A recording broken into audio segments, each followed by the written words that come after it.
안녕하세요. 건강한 교회 건강한 목사입니다.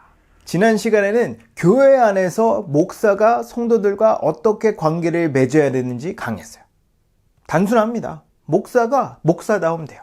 그러면 성도들은 목사를 존경하고 따르게 되어 있습니다. 목사는 하나님의 말씀을 선포하고 가르치는 직분이에요. 그러니 하나님의 말씀을 선포하고 가르치는데 헌신을 다해야 합니다. 그리고 목사는 성도들에게 본이 되어야 돼요. 완벽하진 않더라도 말씀으로 이 세상을 살아낼 수 있다는 것을 보여줄 수 있어야죠. 그러기 위해 성도들과 가까이 지내야 됩니다.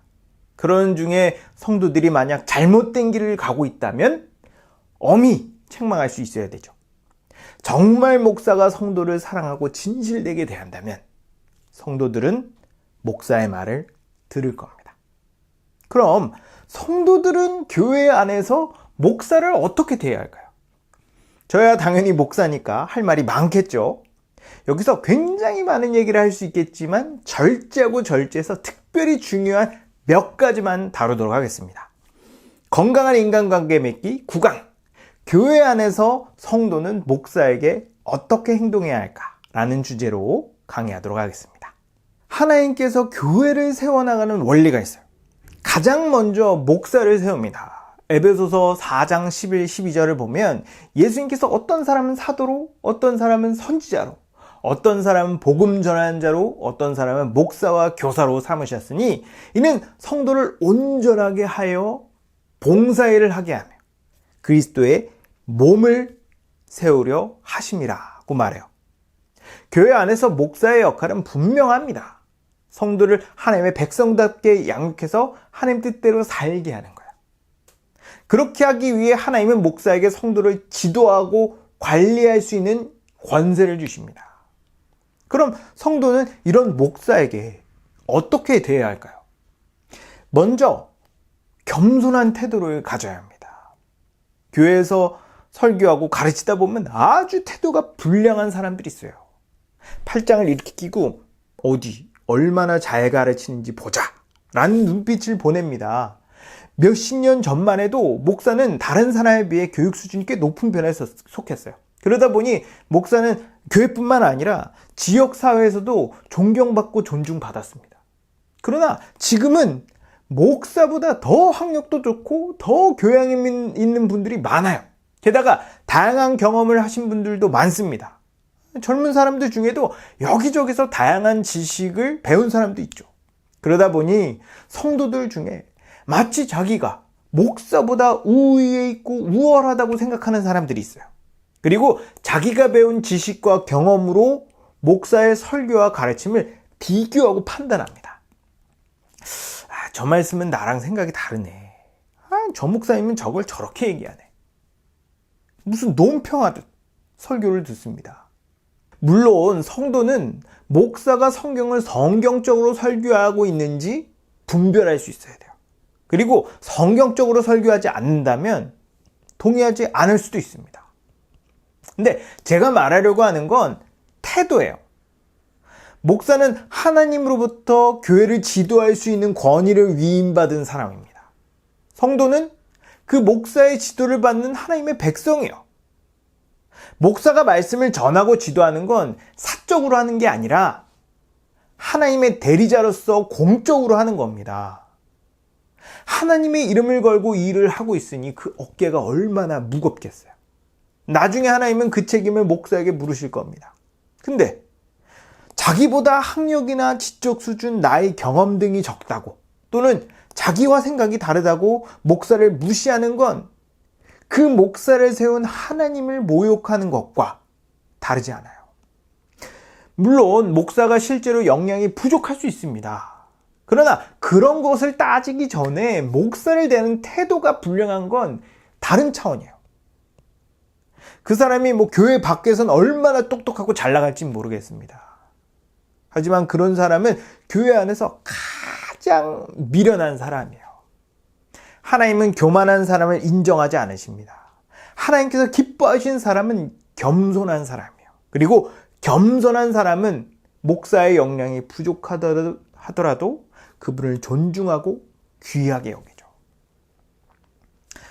오늘날 말씀을 이상하게 전하고 본의 안 되는 목사가 많아서 의심부터 하는 사람들이 많은데 좋아요. 이해합니다. 검증해야겠죠. 그러나 자신을 잘 들여다보세요. 어떤 마음으로 설교를 듣는지 태도를 보면 알 수 있습니다. 말씀을 듣고 평가하려 들거나 자기 생각과 비교하려 하는 건 들으려는 마음이 없는 거예요. 정말 들으려고 하는 사람은 비록 설교가 많이 부족하고 부실하더라도 어떻게든 그 안에서 은혜를 찾고 진리에 순종하려고 애씁니다. 이게 성도가 가져야 할 마땅한 태도죠. 그리고 성도는 목사님의 말씀에 순종해야 합니다. 오늘날 사람들은 순종, 복종이란 말을 경기 일으킬 만큼 싫어하는 것 같아요. 그럴 만도 한 게 이 세상에는 억압과 강요와 착취가 넘쳐납니다. 사람들은 이런 부조리에 진절머리가 나요. 이미 대부분의 사람들이 많이 당했습니다. 그러다 보니 시키는 대로 다 하면 멍청하다는 소리를 들어요. 말 잘 듣는 사람을 호구라고 놀립니다. 그만큼 사람들이 세상에서 상처를 많이 받은 거예요. 근데 너무 안타까운 건 이런 일이 교회 안에도 있다는 거죠. 목사가 자기 권위를 가지고 성도들에게 순종과 복종을 강요합니다. 순진한 성도들은 이게 하나님의 뜻인 줄 알고 간이고 쓸리고 다 안 해줬다가 결국 상처받아 교회를 떠나는 사람들이 한둘이 아니에요. 저는 이런 비성경적인 순종을 말하는 게 아닙니다. 성경은 순종을 강조하지만 강요하지 않아요. 그리고 순종의 목적이 다릅니다. 이 세상은 누군가를 이용하고 억압하며 착취하기 위해 순종하라 말하지만 교회는 하나님의 복을 누리게 하기 위해 순종하라 말해요. 교회는 세상과 다릅니다. 세상은 자유를 빼앗아 억지로 순종하라 말하지만 교회는 자유를 주고 기꺼이 순종하라 말해요. 갈라디아서 5장 1절을 보면 이렇게 말합니다.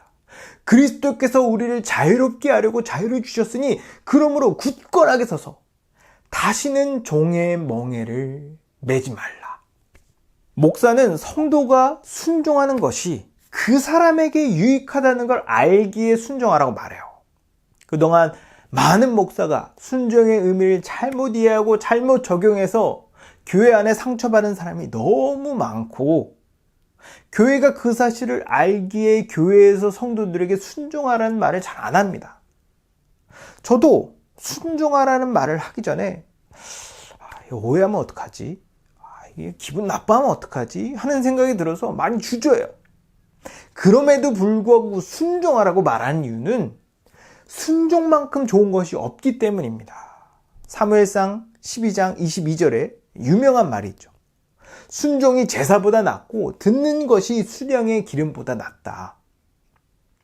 목사가 어떤 의도로 순종하라고 말하는지 따져봐야겠지만 만약 그 목사가 정말 좋은 목사라면 그 말에 순종하는 것이 100번, 1000번 좋아요.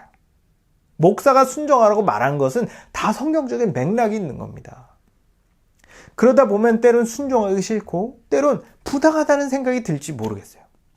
저도 성도들에게 어떤 부분에 있어서 순종하라고 강하게 말할 때가 있습니다. 그러면 꼭 그렇게까지 해야 하나요? 라고 순종하기 싫은 티를 팍팍 내요. 저도 웬만하면 하고 싶은 대로 내버려 두고 싶죠. 세상적으로 생각하면 순종하지 않는 게 더 나을 수도 있습니다. 근데 영적으로 보면 또 그렇지 않아요. 순종 안 했다가 믿음도 잃고 구원도 잃어버릴 수 있습니다. 이런 결과가 불을 보듯 뻔한데 목사로서 어떻게 가만히 있습니까? 실제로 순종 안 하면 신기하게 꼭 그렇게 되더라고요. 물론 목사도 목사 나름이에요. 게다가 아무리 성경적이고 지혜로운 목사라도 잘못할 수 있고 실수할 수 있습니다. 그래서 목사 말에 순종했다가 더 상황이 악화되는 것처럼 보일 수 있어요. 그러나 아무리 목사가 잘못하고 실수할지라도 우리 주님은 절대 잘못하거나 실수하지 않으십니다. 게다가 악을 선으로 바꾸실 수 있어요.